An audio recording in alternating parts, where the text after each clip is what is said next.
Okay, this is my video presentation. My name is Jonathan Livingston, and during this presentation, I'm going to be covering Chapter 2, which is all about the indigenous religions of North America. Now, there isn't one specific religion because it's pretty expansive, this chapter, so we're going to be talking about a lot of the communities that are evolved around North America. So this is the timeline I was working with around page 36. There isn't a lot known about 1500 BCE to 300 CE because during this time they were mainly gather hunter gather hunters, so there wasn't a lot of material that they could find. So most of what I'm going to be talking about is going to be from 900, 300 CE all the way down to modern day, where I'm going to be talking about the pipeline, the APL resistance, which I'm going to be talking a lot about in my modern ages chapter. So first, we need to talk about the teachings of the indigenous, which I find really interesting. So, for example, we're going to be talking about the creations and origins of humans. So, the idea of a god isn't like a Christian god. It's more of like a like a supreme being, which is also called the Great Spirit sometimes. It differs from people and communities, but the Lakota, I butchered that name, but the Lakota teach of how every being, both alive and unalive, has the essence of the Great Spirit, which is also just talking about like everybody is like intertwined into one by the Great Spirit, which I find pretty cool and chill. Some tribes teach of a secret power, which is a force that inherits the natural world and can also be a quality of other deities. For example, there's a bunch of deities I'm going to be talking about. They all kind of share this like secret power, and each like deity, yeah, has like a superpower kind of. Like some of them, like this god, Quetzalcoatl. He's like the creator, like the creation god, which is like they all have specific things about them. Now Navuho teach of something called the holy wind, which is a force that enters through the breath of a being and directs their actions, which could also mean that one connects all living beings into one, which really goes with what I was talking about interconnector and everything's connected, which is like something like the holy wind is pretty similar to the secret power. It's really the same thing, just two different names for each of them. Going into a little bit about the Aztecs, they also had this sacred power that was in their deities, and each god represented a part of this power, which again was what I was talking about earlier with like Quetzalcoatl, exactly what I was talking about. It's as Aztec god who was the had the power of creation, like superpowers. Each one of them have their own powers. This is a big one, so continuing this creation and origins chapter. Um, Most of the creation myths are told orally or by talking and gossip, kind of, I guess. And they talk about how humans were made and how they live or how they lived in a specific location, like the Americas. Like, okay, yeah, right next to it, it's talking about how a lot of native myths are told of how humans originated in the Americas, even though it's not exactly true. That is kind of like the myths surrounding that. Now, the Mayans had a written text, which is also very interesting. Do I? Yeah, the text is called the Popol Vuh. I butchered that again. Sorry, but it is like it's like their Genesis kind of. It's written text being their heritage in a mythic sense that is written in a Quick language, which is a ethnic group called the Quick Maya. Now, this Popol Vuh, butchered again, talks about the creation, exploits of their gods, and the first humans, which also dates back several centuries. So this is like a very old book, but also again, it's kind of like Genesis from Jewish thing that we're talking about. Uh, this text explains human creation and how the gods failed to make humans 3 times in a row. First one, they made monkeys. Or what was it? No, the first one they made animals. Second one they made mud people who melted away. And the third one was wooden mannequins who turned out to be monkeys. Then the fourth time they made humans who could talk. Then they could finally worship the gods, which is kind of like the main reason they were made. There's other myths like the Zuni people.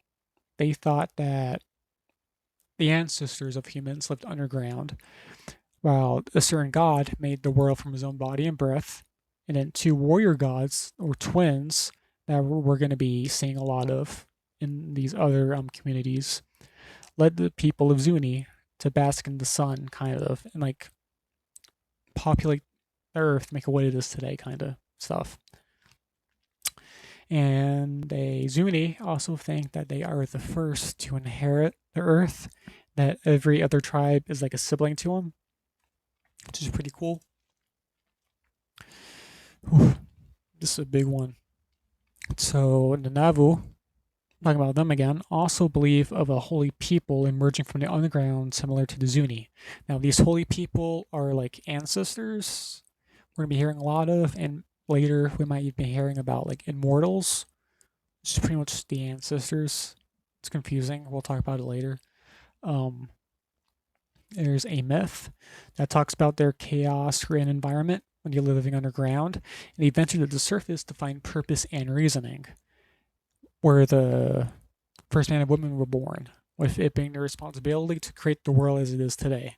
It's pretty much just talk about the same thing I was already talking about, but it's important to note that these ancestors were not of human origin. In their rituals, they prepared the world for humans. These ancestors were not humans. So, talking about these rituals, one of them was about the changing woman, which they put a painting on the ground, which depicted all of creation, and through prayer, the world came to be from this painting, which follows the birth of the changing woman. Now, this changing woman created the first Nauvoo people from her own body, created the twins I was talking about, who roamed the earth, destroying the monsters that roamed.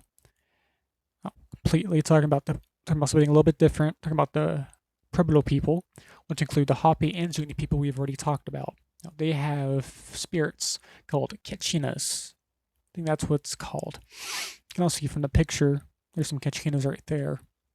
Now, they can take the form of any living being, and they symbolize the perfect nature that humans become after death, meaning that humans become like these perfect people after death, like void of sin, kind of like heaven.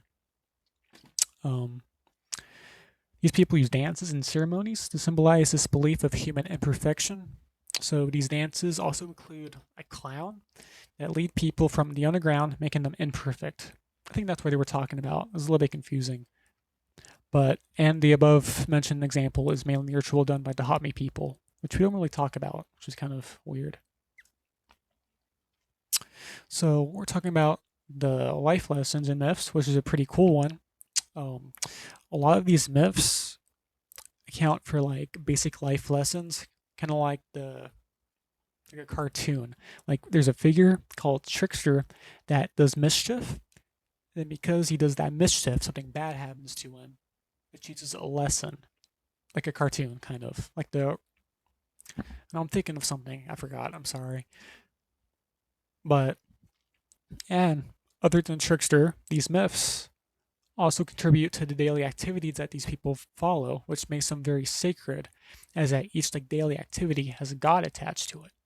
So, for example, there is a corn goddess as a part of the Cherokee tribe who rubs her body and produces corn for people to grow. But her son catches her and kills her, thinking she was doing witchcraft. Which then she says to put her body in the ground, explaining wherever her blood fell, corn grew. Which is, I think, is pretty interesting. Let me see. Okay. I just want to see if it was recording. Sorry. Sorry. You can skip this. Okay. So, this explains the relationship between life and death, and how blood that causes death can also produce life, which is just about life lessons, teaching you stuff and children that you should take into adulthood and teach their own kids. Now, talking about the twins again, there were some stories about these heroic twins that are common across all mythologies for the natives. I was already talking about. For example, the Navajo and the Apache have very similar stories about these figures. Now, the importance of balance. The pretty cool mountain of Mount Shasta we're going to talk about in like a second. In native myths, they talk and teach about an interrelationship between them and all living beings, as this is the sole and main responsibility of humanity. Humanity is here to have a balance of everything around it. Now, this idea can extend to the fact, and some teachings by the natives, that we are not masters of other animals or other beings, but we are meant to be companions of them, which is pretty cool. Now, talk about Mount Shasta. There's a myth where a sky goddess fell from her home on Mount Shasta, were taking care of bears, but these bears were like hairy humans because they could talk, they could walk on 2 feet. She then had kids who said, ooh, my bad. She had kids with said bears, and she made a new race of people. But the sky god was not happy with this new race and made all bear animals that walk on 4 legs. So these bears that she had kids with are now actual bears that we see today and walk on 4 legs because the sky god was mad that she made this new race. Other than animals, there is also a heavy relationship with the land they inhabit, with the native people holding land sacred. It also has a sacred power or life energy. Talking about the sacred power that we were talking about earlier, which everything is interconnected into one. Now, Mount Shasta, talking about it again, created by the sky god to be able to raise humanity, and is a powerful place for spiritual leaders of the native practices. So the leaders of like native tribes go up there and do ceremonies and stuff. These myths about the land can also teach people about how to build their societies and communities. The Navajo people have hogans, which have 4 poles in them that represent the lands and the cosmos, with the roof being the father sky and the floor being a mother earth. This is kind of like a tiki hut kind of, or a teepee. Teepee, not tiki. Teepee. There's also the teepee from the Great Plains, which is an image of the universe, with the edges being the edge of the universe, and the lit fire in the center being the center of all existence, which is pretty cool, I would think. Now, teaching about their language and how natives view time. Time is circular. It's not linear, meaning the past is not the past and everything will be experienced again. So, other than that, you can think of death as like seasons of the year. Like we have winter, spring, fall, summer, and death is just a season. It's a transition from birth into death. There's also a relationship of the elderly and the young in regards to this conception of time, and how the myths told is sacred speech, meaning the myths are not in the past, but are representative of another place on the circle of time. Yeah, it's just talking about how everything in this circle is all related and nothing is in the past. Everything is present, kind of. And it's a weird way of thinking. It's interesting. So words and language are the building blocks of creation, with rituals providing the basis for Navajo practices. A lot of the practices we're going to be talking about actually are from Navajo. Butchered that name again a million times already. Going to do it a million more times. But there's most of the practices that we're going to be looking at are from that tribe, which is very interesting. The practices known as chant ways, which we're going to be talking about, involve singing and chants that take place over several days and are used in things such as marriages, births, and have the power to bring great benefit. So like a party after a wedding. It's kind of like a chant way, kind of. And this ritual is actually done in hogans, which we were talking about is like a teepee hut, kind of, but it's like different. Now we talked about the teachings of the indigenous peoples. Now we can have to talk about the history of them, which is pretty big, and it's stick with me. So the natives first arrived in North America from Asia around 18,000 years ago to 15,000 years ago.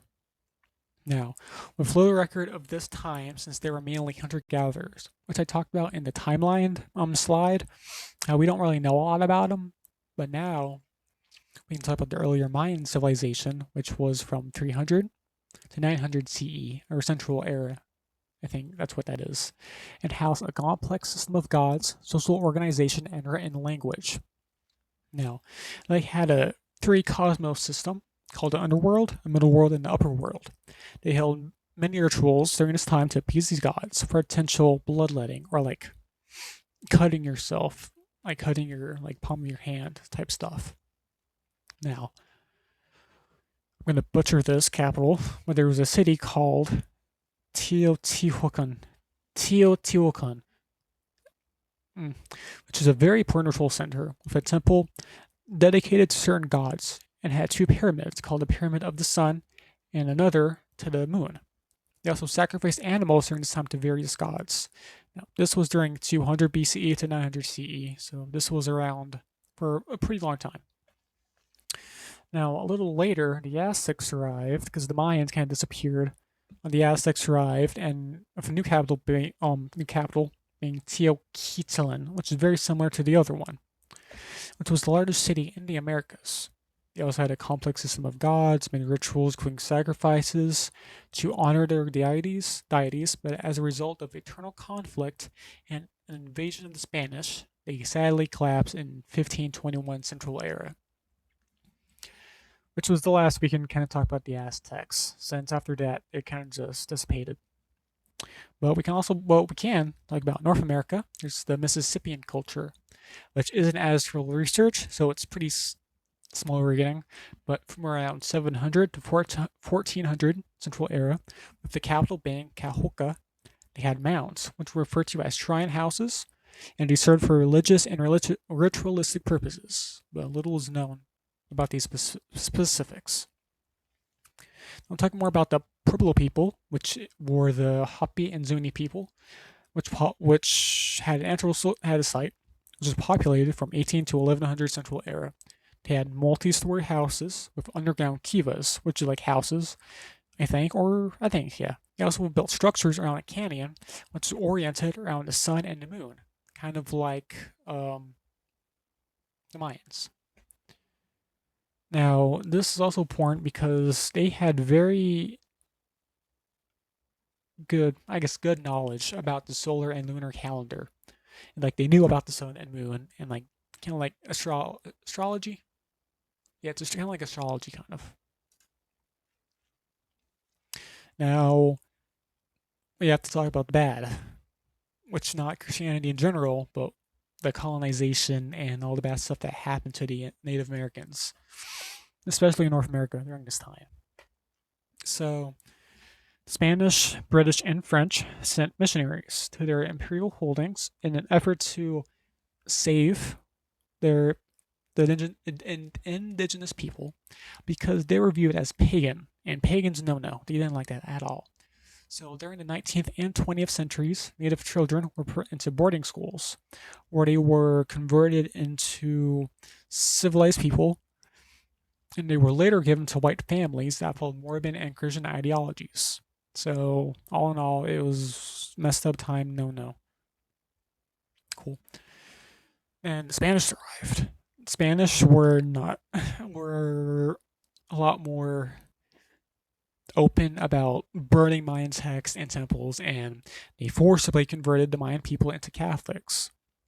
But after this conversion, something really interesting happens, which we're going to be talking about even later, is that they took the elements of both their religion, Mayan religion, and of the Christianity they were forced to believe in, and they kind of put them together, equating Jesus and Mary into being the sun and moon, which it just takes like four things and put them all into one, which is pretty cool. Talking about this is very similar to Native Americans, especially today and during that time. They combined their two religions. So I was talking about the changing woman. She's equated to being Mary, and the sun, which is like the twins that were born, as being Jesus. Also, they believe that there are parallels to be drawn from Apache narratives and the stories of Genesis, which I was talking about in the beginning, which is how the narratives also kind of fit Genesis, and how everything was like born and stuff. So the impact of Christianity made it so that the Native American practitioners argue that Christianity is a indigenous religion which predated their colonization, which is it's something to think about, but I don't kind of view it as kind of like a weird thing to say, in my opinion, but I'll talk about it later. This is a picture of a Native American boarding school. They were converted. Sadly, they look very unhappy. So now we can talk more about the resistance movements and the social justice that these Native Americans brought to North America. So the biggest one was called Go Stance. So there were two of, but in the first one, which was around 1870, Paiute claimed to have a vision explaining that through these dances, their ancestors would come back and usher in the destruction but rebirth of the world, meaning that everything would kind of go back to what they were before colonization, kinda. So there was also a second one. The first one didn't really do anything like big, but it did bring people together, which we were talking about with the 1891, with there being a named leader called Wavuka, which he had experienced a vision. Their ancestors told him that through these dances, human misery and death would come to an end, which we can see there's a picture of Wavuka right here on the left. I think he's the one sitting down. But white people thought this movement was an armed movement. They didn't like it. And they ended up killing hundreds of Lakota people at Wounded Knee, which was like a big battle.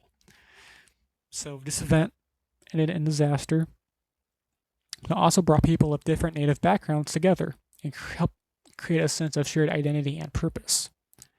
Now, while the Wounded Knee massacre was terrible, the U.S. government continued this practice of cracking down on Native American practices all throughout the next few centuries. They didn't like Native Americans at all, and they messed up anything about them.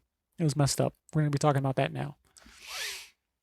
But Native Americans, and to fight this, they made something called a Native American Church, which was another of these movements, and formed because they were followers of this was formed by followers of the Peyote religion, which is based off the peyote hallucinogen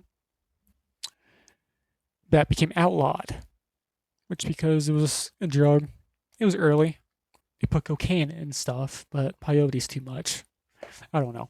But it became outlawed in 1918, and the followers incorporated it as their church to request legal protection on the basis of practicing a religion, which they wanted the peyote drug to come back, or hallucinogen to come back, which doesn't even do that until 1995. Now, going even further into the future, in 1978, an act called the American Indian Religious Freedom Act passed, helping the native population be able to practice their religion without interference. But yeah, talking about this again, the peyote religion faced challenges until around 1995, or it was finally legalized. Now everyone can get their own peyote plant, which is pretty darn cool. All right. Now continuing on this. This is going to be really based upon the pipeline in North Dakota. In around 2016, like 9 years ago, there was a protest in the Dakota Access Pipeline across land waters of the Lakota Sioux, which is the reservation of the Lakota in North Dakota. Which this pipeline, well, for one, there was a treaty signed in 1851 saying they can't do anything in this reservation, and this construction of this pipeline completely messes up that whole treaty. Pretty common with the American government. And the byproducts of this pipeline would really contaminate the reservation water, which is, they would have to move. That's not good. Now, this protest was also pretty cool because it brought over 300 North American tribes together. And even though the National Guard was called in to protect the construction, the Army Corps of Engineers just called the construction totally. But Trump was signed in, and he approved the construction. Some federal judges were like, no, this is no, don't do that. They were vetoed. In 2022, another one was put forth, but nothing happened, and the pipeline is going today, which is pretty messed up. And you can see by the picture on my right, these are the protesters of the pipeline from 2017. So they were defending the pipeline defending their land against the pipeline. And there was also a very similar dispute around a lithium mine around the 1865 site of a massacre of Native American people by the Army, but the appeals court rejected the suit and continued the construction of the mine, which again is a common asset of the government, rejecting things and rejecting treaties that were already signed. Cool. Now, the history, or more of the global interest of international relations with the Native Americans in North America. So during this pipeline movement, there was a lot of international support from other native tribes around the world, and even from a lot of non-indigenous people, which they really believed that, well, they thought that what was happening with the pipeline was messed up. And a lot of them actually kind of converted to like a Native American religion, which I'm going to be talking about a little bit later. But what we're talking about now, since 1960, there was a lot of non-indigenous people converting to these native religions as they were viewed as nature-centered, as a nature-centered practice, which they thought, okay, this is neat, I like it, let's do it. There's nothing bad about it. And these conversions were also centered around the interconnectedness of all things that were often practiced in these religions, and a common theme of the people interested. Same with the peyote plant. They all thought that everything was connected together, and they wanted to be connected with that. Now, to these indigenous people, a lot of them were okay with it. They were cool. They want to join my religion, that's cool. But some of the non-indigenous people that were converting, they were not very respectful of the way they did things, and they were swimming in waters pretty sacred to the native population, but they just swam in them, and they did music around that area, but he didn't act for guidance from the elders or from the guides, and that's really disrespectful to them. So they're fine with you being a convertee, but you have to respect the land, and you have to get that guidance. There's steps to the stuff. Now, the way of life, completely different from history. There's this thing called healing.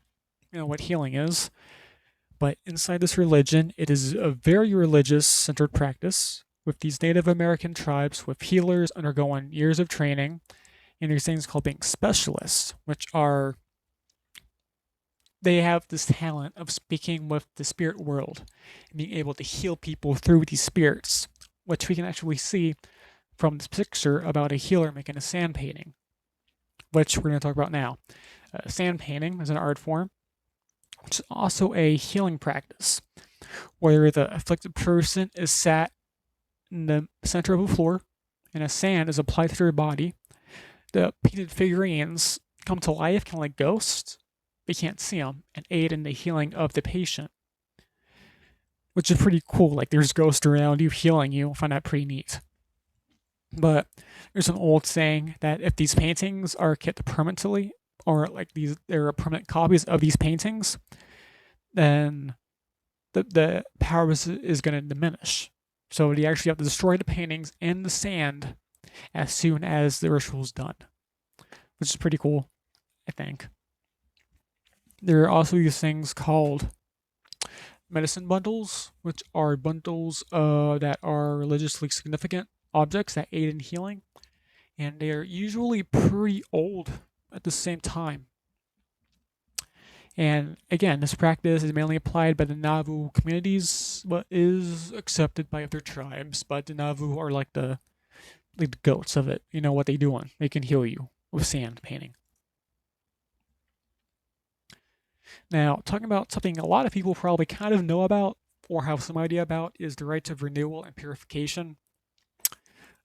These religions, like I said before a bunch of times already, they were formed on the basis of maintaining balance with other elements of creation. And these rituals are created with the premise called rites of renewal. Now, these renewal dances kind of bring everyone together and renew themselves or renew the land around them. So, for example, we have the jump dance, where men march to a special place given by a priest, then they dance.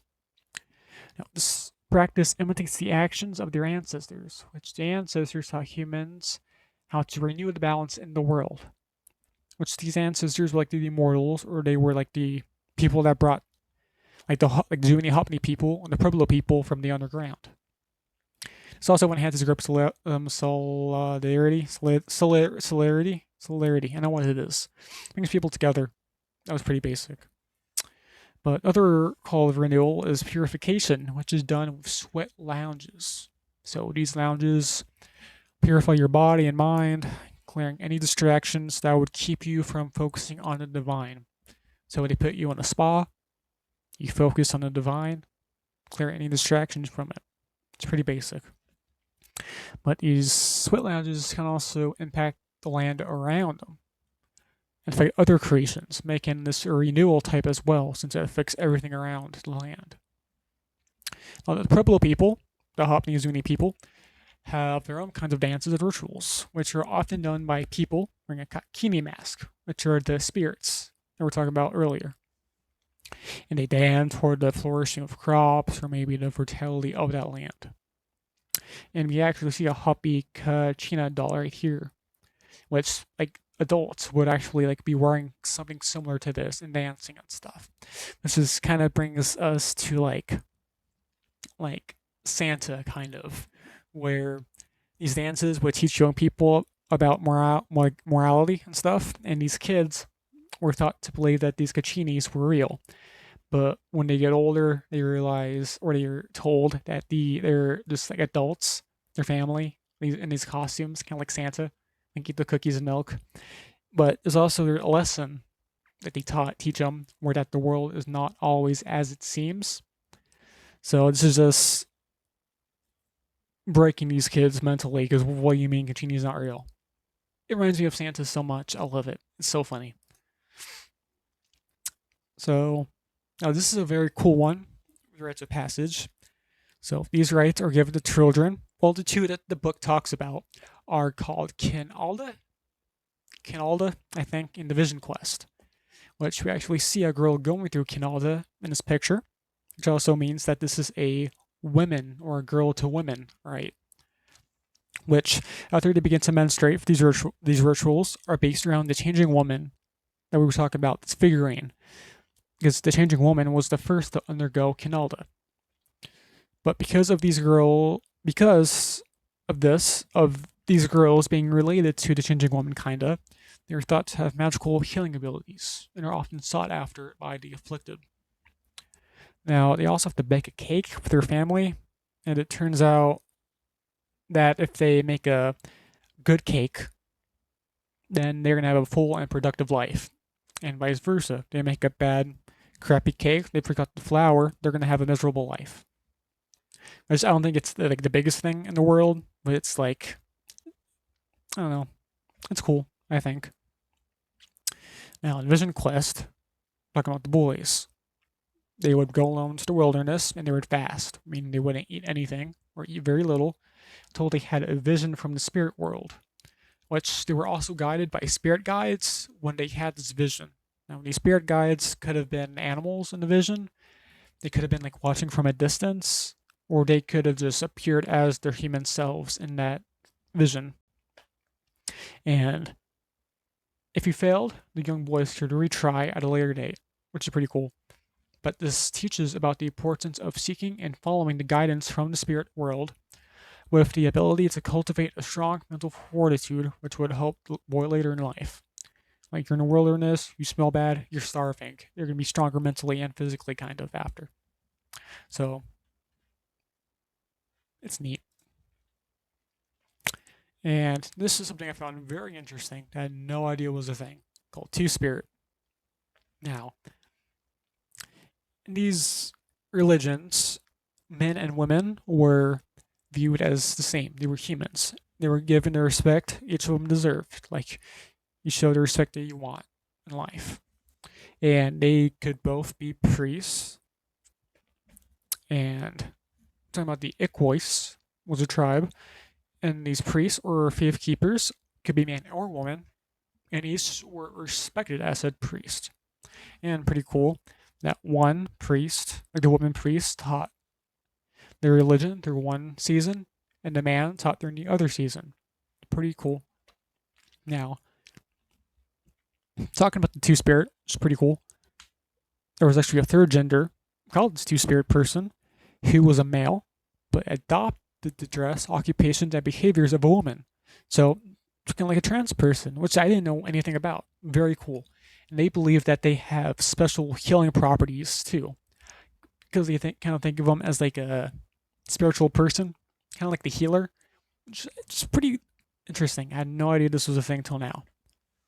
But when the Europeans came to colonize, they were like, "There's two genders. They're gender no-no," and they suppressed this gender, but is slowly coming back. And there's a society called the Matanit Two Spirit Society, which is a prevalent society based around this idea of the Two Spirit. Pretty cool. And we also see some pictures of the Two Spirit from, these look like old photos. So I'm guessing they were, I don't know, taken in the 20th, 19th centuries. Pretty cool to look at. Now, engaging with the world. This is a pretty small section from the book, but what they were talking about is that these native communities are growing and changing based on the world around them. So in many communities, they're advocating for a resurgence of their religious ways by engaging in international issues. So just meaning that the world around them is changing. You see in the picture, grandma has blue hair. As a joke, I'm sorry. Everything is changing. They're kind of evolving around to change. And they do this by cultural burns. So other than the pipeline, the code, we're already talking about climate change. California forest fires. So they thought that these cultural burns are based around these wildfires. And if we let them burn naturally, or we foster the cycle by burning some of these ourselves, they can be controlled. Like it burns and it stops for a while if we don't control it. And it's kind of iffy, this whole thing. They don't really talk a lot about it, sadly, but so it's criminalized for many communities, but they are fighting for this fire solution to help lessen the burden of these fires. Well, they were criminalized. Now it's just looked down upon, but it still could be criminalized based on if the cops see them and they think they're arsonists, Now, a few of the big questions. What is the ultimate reality? Page 62, it says, the ultimate reality is based around the ideology that the world was created by creator deities. Also something called the Great Spirit. You see by the statues riding a horse, I think. And everything has elements inside it that are infused by the spiritual essence of the Supreme Being or the Great Spirit. Everything's connected. Everything has that secret power that makes them interconnected with the Great Spirit, which is cool again. Now, how should we live in this world? 62, page 62. See a cool story about the creation story of everything is interconnected, which I think that's what that's talking about. Or maybe this is a Native American version of Genesis. I could be wrong. But these myths provide the understanding that we have a reciprocal relationship with everything around us, and that it is our responsibility to maintain that balance and right relationships with the other elements of creation. Everything is interconnected into one. We should respect every single thing around us. That is our duty as humans. Kind of like, when Native Americans hunt something, they respect the animal and they take everything from it and make it into like huts. They use every part of the animal. That's what that's talking about. And what is the ultimate purpose? Also, if you see the jump dance, making a recurrence up here. Pretty cool. And this can differ from religion to religion. The overall consensus is that we have to maintain the balance of the world around us, and upsetting this can have dire consequences. Also, the transition from life to death is considered circle. It's a circle, and similar to changes of the seasons, and in some religions, the deceased transition to the land of the dead. The ultimate purpose: take care of the world, for no way of consequences, take care of the elders and the young. The elders are in the life cycle of death. Respect the elders in the world and the land around us. This is on page 62. Now, we have some key terms that I thought were important. Also, we see a ghost dance from the Woodani.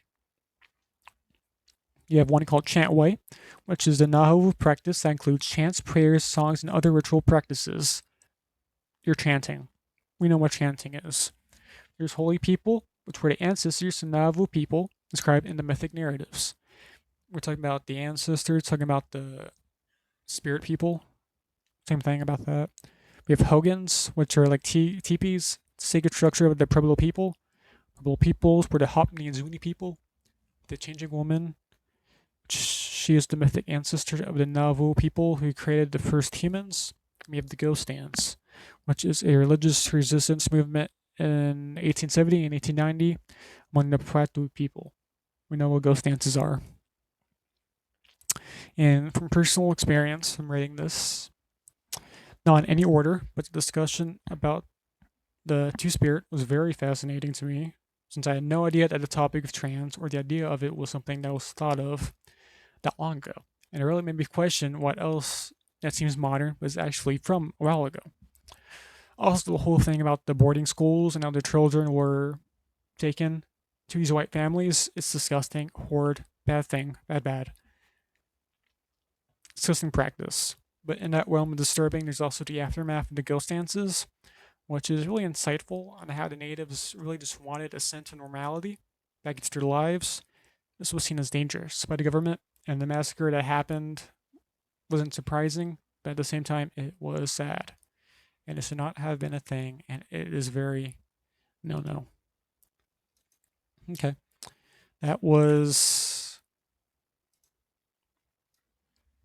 recording. Yeah, okay. That was my presentation. Hope I did everything correctly. This was a long one. Sorry. I just kind of talked. Thank you and goodbye.